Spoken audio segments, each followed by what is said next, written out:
India गठबंधन के साथियों का चुनावी एक दिवसीय बैठक का विधिवत अध्यक्षता कर रहे अध्यक्ष मंडल के साथियों और इस बैठक में उपस्थित इंडिया गठबंधन के लोकसभा के प्रत्याशी माननीय अवधेश बाबू, आप तमाम जो नेता साथी हैं और तमाम अभिभावक साथियों, नौजवान दोस्तों, तमाम साथियों का बारी बारी से चुनाव के संबंध में राय प्राप्त हुआ।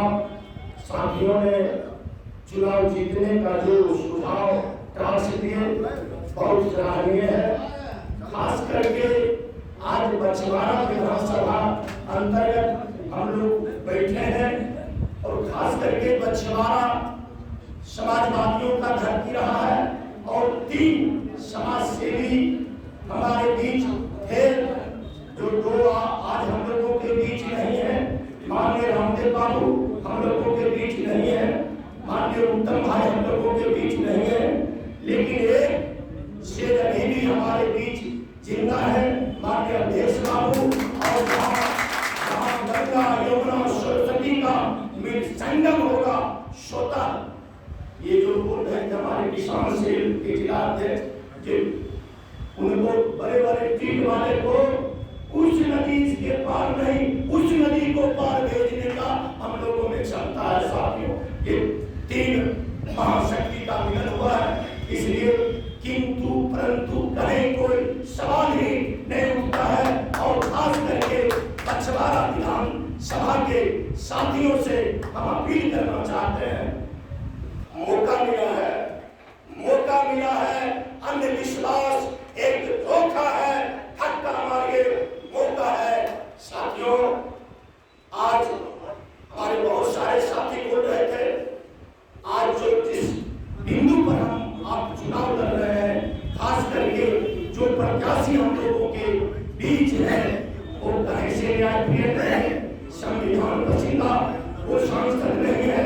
खास करके उनके निर्वाचित होने के उपरांत बेगूसराय का जगाने का उन्होंने अथक प्रयास किया, उन्होंने बेगूसराय को जगाने के लिए अथक प्रयास किया। केंद्रीय मंत्री थे, सांसद थे, उनकी सत्ता थी केंद्र में, चाहते तो बेगूसराय को जीर्णोद्धार कर सकते थे, लेकिन वैसा नहीं किए। आप दिनकर के नाम जब कर आते हैं बेगूसराय के धरती पर, क्या माननीय मंत्री जी, माननीय सांसद जी, आपके सरकार में आप में यह क्षमता नहीं जो कम से कम दिनकर विश्वविद्यालय बना देते, पक्षी विहार को विकास कर देते, ऐसा तो आप क्या नहीं। लेकिन आप लोगों के माध्यम से हम जो वर्तमान सांसद हैं, केंद्रीय मंत्री हैं, हम उनको बधाई देना चाहते हैं। वो 3 महत्वपूर्ण काम किए हैं, हम बधाई देना चाहते हैं। उन्होंने प्रथम बधाई लेने लायक काम किए, राजौरा में हिंदू मुस्लिम को दंगा करवाने का काम किए। दूसरा, उन्होंने सराहनीय काम किए, खातोपुर में हिंदू मुस्लिम को दंगा करवाने का काम किए।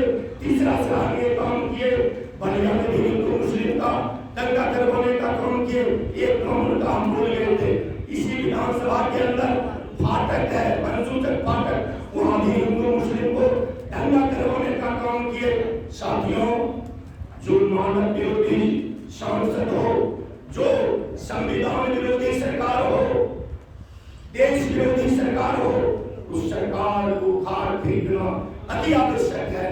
जिस पार्टी के गठबंधन के प्रत्याशी आदरणीय अवधेश बाबू हैं और हमारे पार्टी के राष्ट्रीय अध्यक्ष आदरणीय लालू प्रसाद यादव जी का इस जिले में भी सराहनीय कार्य किया गया है, ऐतिहासिक कार्य किया गया है। आप मनसूचक प्रखंड बनाने वाले हमारे पार्टी के राष्ट्रीय अध्यक्ष आदरणीय लालू प्रसाद यादव जी मनसूचक को प्रखंड बनाने का काम किए। गढ़पुरा का प्रखंड बनाने का काम हमारे राष्ट्रीय अध्यक्ष लालू जी ने किए। बीरपुर को प्रखंड बनाने का काम लालू जी ने किए। डंडारी को प्रखंड बनाने का काम आदरणीय लालू जी ने किए। सामोर का प्रखंड बनाने का काम आदरणीय लालू जी ने किए। तेघरा का मंडल बनाने का काम लालू जी ने किए। बकरी का मंडल बनाने का काम लालू जी किए। मझौल का मंडल बनाने का काम लालू जी किए। बलिया खोज मंडल बनाने का काम लालू जी किए। खास करके हमारे गठबंधन के नेताओं के द्वारा, हमारे पार्टी के राष्ट्रीय अध्यक्ष जी के द्वारा इस जिले में ऐतिहासिक कार्य किया गया है। लेकिन हे मानव विरोधी सांसद जी, आपने इस जिला को जलाने का काम किया है। इस जिला का जनता ने मन बना लिया है। इस बार उतना मत से आपको इस जिला की जनता हराएगी। आने वाला इतिहास दर्ज होगा। इस सब बेगूसराय जिला में हारने वाले अधिक मत से उम्मीदवार का नाम बताओ, जिसमें आपका नाम आएगा। खास करके मित्रों, हमारे युवा राजद के प्रदेश के उपाध्यक्ष रूपकुमार रुपेश जी आप लोगों के बीच बोल रहे थे। इस बार लड़ाई देश बचाने की है, संविधान बचाने की है। और इस बात का काम हमारे पार्टी के राष्ट्रीय अध्यक्ष 14 के लोकसभा में ही कर दिए थे। जो भारतीय जनता पार्टी की सरकार इस देश में बनेगी, यह देश नहीं रहेगा, संविधान नहीं रहेगा।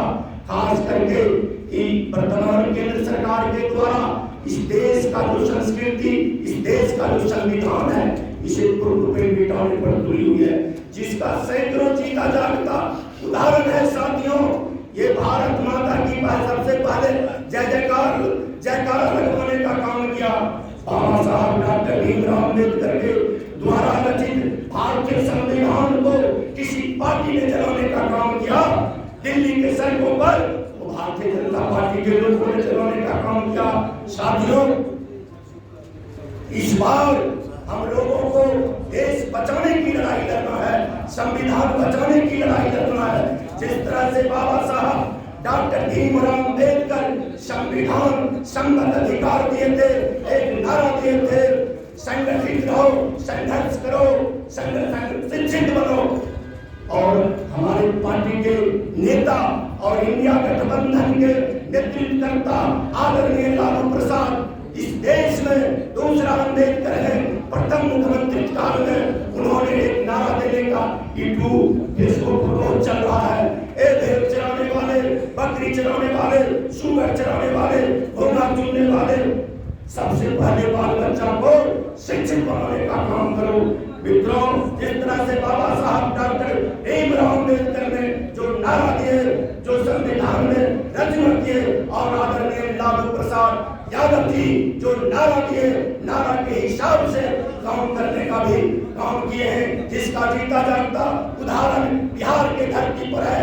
आप उन्होंने कहते बाल बच्चा को शिक्षित बनाओ। माननीय लालू प्रसाद प्रथम मुख्यमंत्री काल में चले जाइए छपरा लोकनायक जयप्रकाश बाबू विश्वविद्यालय, चले जाइए आरा वीर कुंवर सिंह विश्वविद्यालय, चले जाइए मधेपुरा बीएन मंडल विश्वविद्यालय, चले जाइए पटना मधुरलाल फारसी विश्वविद्यालय। साथियों, आदरणीय लालू प्रसाद यादव जी तमाम गरीब शोषित वंचितों की हक हकूक शिक्षा की लड़ाई लड़ने का काम किए। वर्तमान केंद्र सरकार ना नौजवान का है, ना किसान का है, ना जवान का है। मैं कम ही शब्दों में अपनी बात खत्म करना चाहता हूँ। साथियों, ये किसानों, ये भारत हमारा कृषि प्रधान देश है, और ये किसानों के लिए तीन खतरनाक दिन जब भारतीय जनता पार्टी के द्वारा लाया गया था, हम तमाम गठबंधन के साथी मौजूद हैं। उस दिन के विरोध में हम तमाम जो एलायंस के साथी हैं, सड़कों पर आंदोलन करने का काम किए थे। किसानों के समर्थन में जब किसानों जब आंदोलन कर रहा था, ये भारतीय जनता पार्टी के नेतृत्व वाली सरकार, ये आरएसएस समर्थित देश के प्रधानमंत्री क्या कह रहे थे उस किसान को, आंदोलनकारी किसान को, ये खालिस्तानी है, ये पाकिस्तानी है। मैं पूछना चाहता हूँ नरेंद्र मोदी जी, आप किस किसानों से समझौता किया? खालिस्तान वाले से, पाकिस्तान वाले से? मित्रों, न यह सरकार किसान का है, नौजवानों के साथ ये केंद्र सरकार वर्तमान प्रधानमंत्री जो छल किया है, आने वाला इतिहास दर्ज होगा। इस देश में युवाओं को ठगने वाले प्रधानमंत्री का नाम बताओ तो नरेंद्र मोदी होगा। इन्होंने अपने घोषणा पत्र में कहा था हमारी सरकार बनेगी, प्रत्येक वर्ष 2 करोड़ बेरोजगार युवाओं को सरकारी नौकरी देने का काम करेंगे। जब युवाओं ने रोजगार मांगा,